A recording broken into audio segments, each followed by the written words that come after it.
Hey everyone, this is Sarah, your appointment setter for today's video. Today nga mga Mars, sasagot tayo ng isang tanong from our TikTok account. And shout out to Sir Rio. This is, hindi ko alam kung babae siya o lalaki. Rio is, wala kasi siyang picture, So, well, anyway, ang tanong niya sa akin, "Good day ma'am, ask ko nga lang po yung passport ko at PSA ko po kasi may tuldok sa junior ko. Pero sa national ID, wala.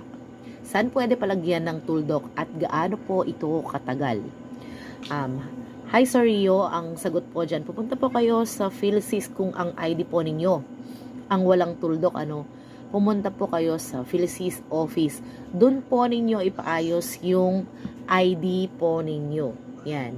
Yun lang po at doon na rin po kayo mag-inquire kung papaano po yung gagawin ninyo. Pumunta po kayo sa pinakamalapit na PhilSys office po ninyo.